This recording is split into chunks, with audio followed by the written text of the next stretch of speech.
Okay. Hey guys, today is April 15th, 2020.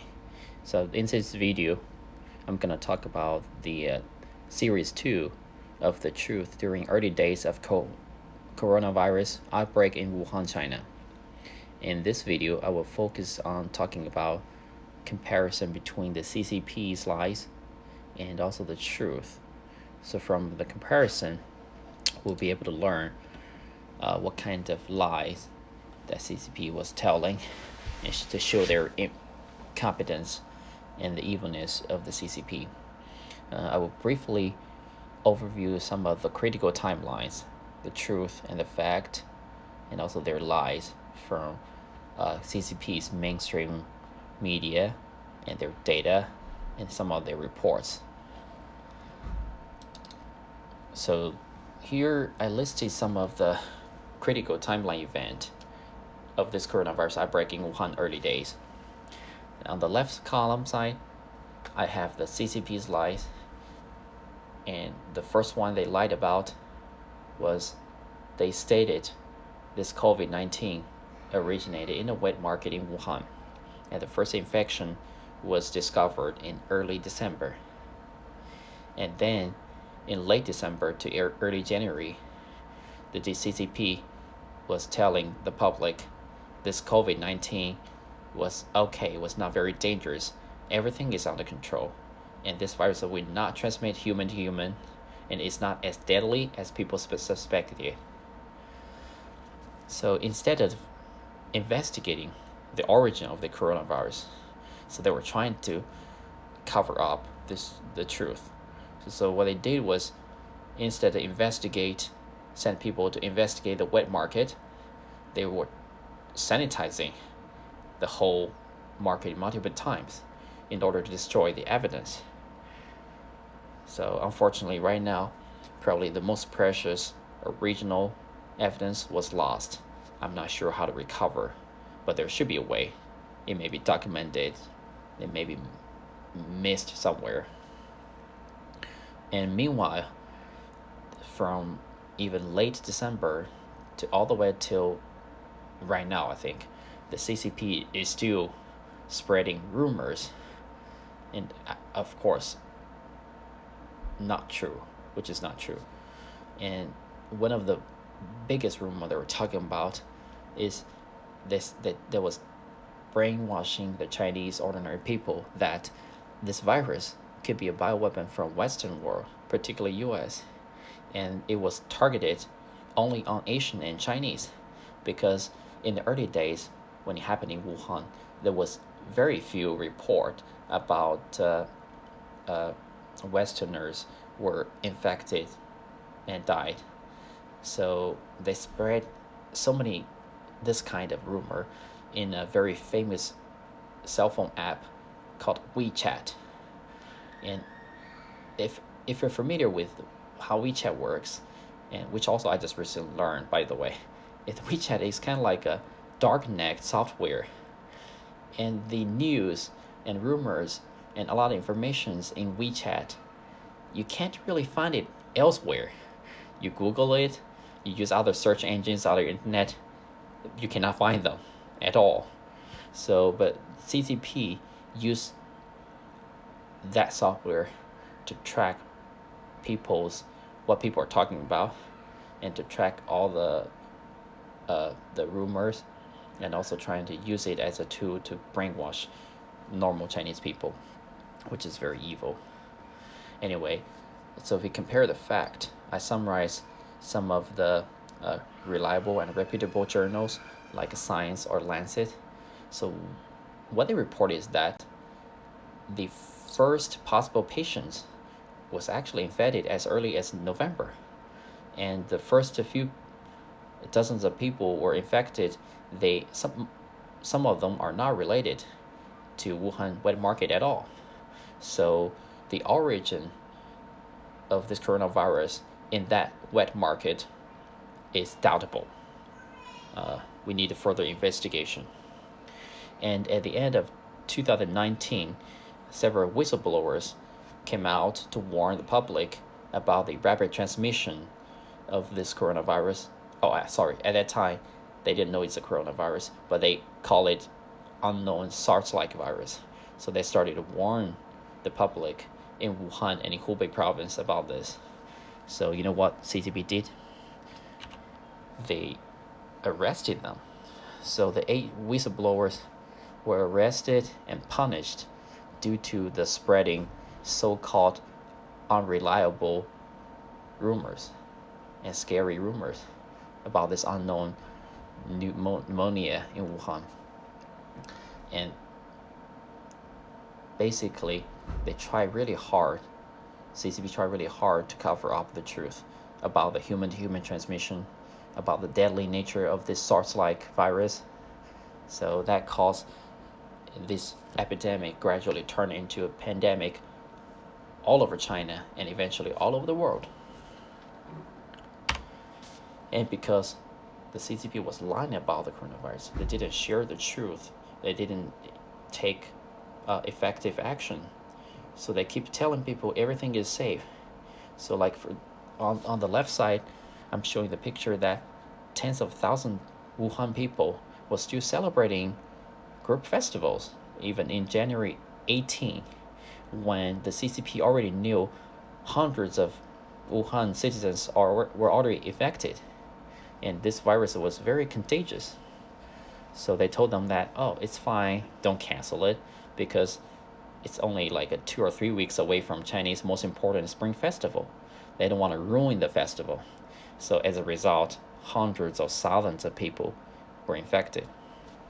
And meanwhile, like I mentioned, it's the Spring Festival travel rush time. Also because they later on locked down the city of Wuhan in January 23rd. A lot of people were traveling out because of these reasons. So it was estimated that 5 million people traveled out of Wuhan in early January, and 9 million people remained in Wuhan. They were locked down in quarantine.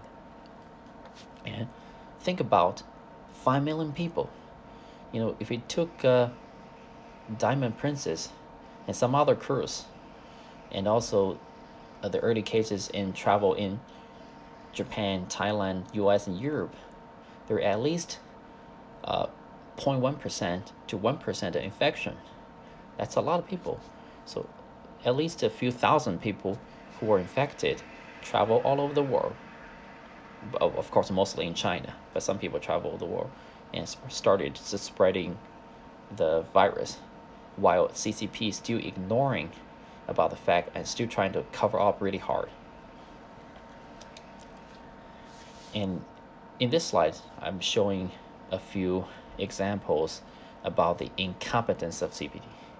You know, when you have a epidemic, a contagious virus outbreak, you gotta take some really effective ways. Let's see what they do. What they did at that time.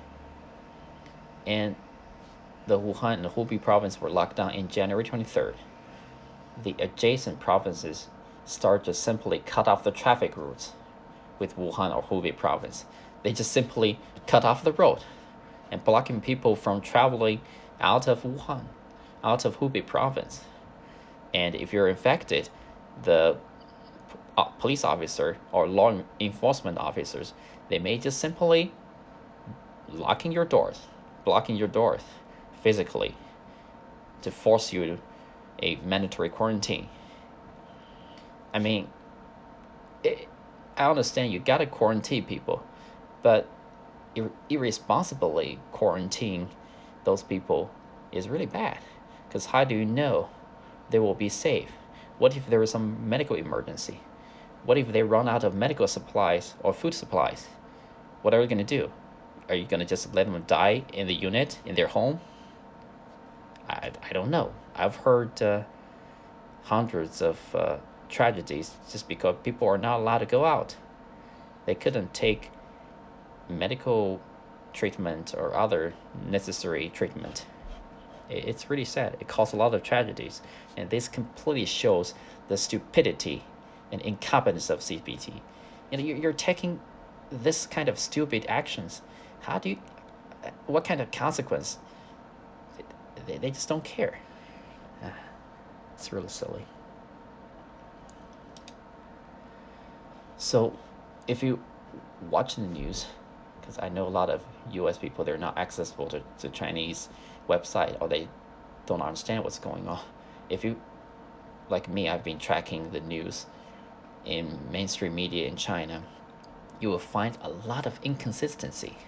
The propaganda sometimes, I think, in CCP, there's really silly and stupid. It, there's just so many inconsistencies showing that they're definitely lying. I will show you step by step why, case by case. So on the left side, it's the news about the number of hospital beds.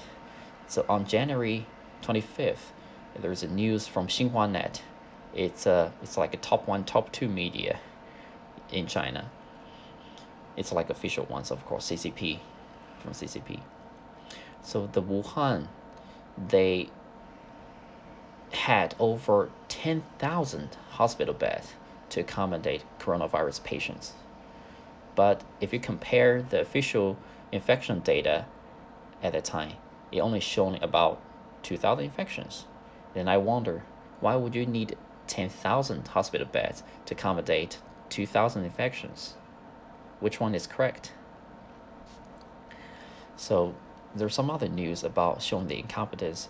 Is we know, unfortunately, it's happening in the US too, but in early days of outbreak in Wuhan, tens of thousands of medical personnel were forced to work without a proper PPE. So statistically, according to the survey later on, there are at least 3,000 medical personnel got the coronavirus. And because a lot of them were infected, so we need more volunteers to come to Wuhan to help with the treatment. So it is reported that here over 40,000 medical personnel volunteer to help Wuhan. And then I will have another question. So as of today, there's only 80,000 infections in China in total, which is about 60 something thousand in Wuhan.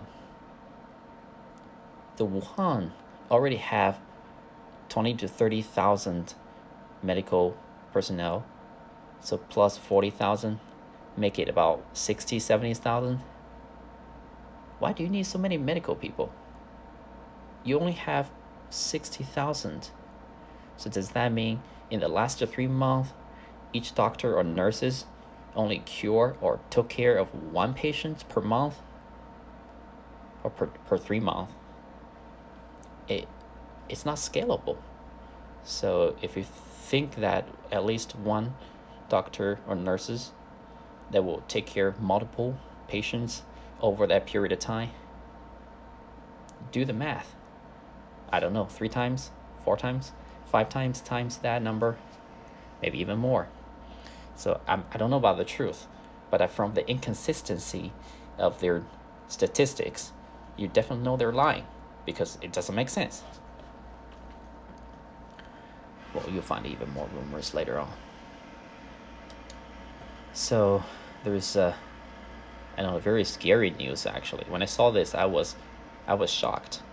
So because we knew that there's so many people dying at that time, and there was not enough cremation process. So the media reported that this is Shanghai. They supplied 40 mobile medical waste and animal body incineration stations. I understand that you need to burn medical waste, but why do you need to burn animal bodies? That's scary, because in general, humans are also higher level of animals. Are you trying to imply something? I don't know. But if you do a math, 40 mobile incineration stations were supplied, and each of them can process 5 tons of waste and animal bodies per day. That's 200 tons per day. If we think that normal human weighs less than 0.1 ton, which is 100 kilograms, 200 pounds. That is 3,000 bodies per day, the maximum treatment. I don't know if they did burn people, but if that's true, if that were true, things are much worse than what they reported. So, that's just one thing. And there are some other evidences showing it may be true. One of the data is from the sulfur dioxide concentration. I took the screenshot of a sulfur dioxide mapping of China area from windy.com. I don't remember the date. I think it's in late January or early February. But this concentration is really, really high.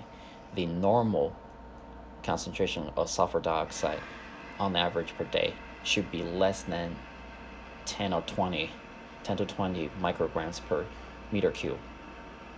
So this one is like at least 2 orders of magnitude higher than normal. Of course, the CCP was trying to argue that, they were trying to deny the fact. They said, no, this is not true. Sulfur dioxide, it's come from mostly burning of fossil fuels. But remember that the whole area were locked down. There was no traffic, there was no public transportation, there was no personal vehicle allowed on the street, and the industrial activities almost completely stopped because people were forced to quarantine. Over 2/3 of Chinese population and almost 100% of Wuhan people were quarantined at home. It cannot be from the industrial applications. It cannot be from the car. There's no train, no airplane, no traffic. So what else but cremation? Because we know human body contain a lot of sulfur. When it's burned, it forms sulfur dioxide. But the only thing I didn't do is I don't know how to mathematically correlates to the number of sulfur per body weight. So if you do that, there may be another interesting phenomenon. But I feel very scared. And it's very scary to do that. So the only thing we need to know is CCP was trying to deny the fact, but it's there. So there's later on, people find even more shocking news here. When I watch the news, I feel like it's crazy, unbelievable, because it's kind of like a telling the Chinese population can decrease. Can you believe that? 1.4 billion population may decrease. But according to the data from China Telecom and China Mobile, the 2 largest cell phone providers, they reported a loss of more than 12 million users, 12 million cell phone users in January and February of 2020. Remember that, 12 million user loss.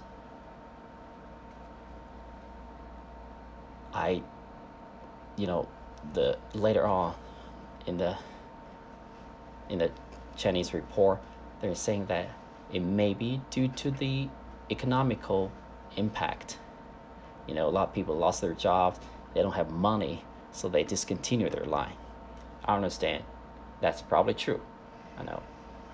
Let's call it 99% of people lost their job, so they cancel their line. Even 1% of 12 million, that's how many? 120,000. 1%. So, yeah, very scary data.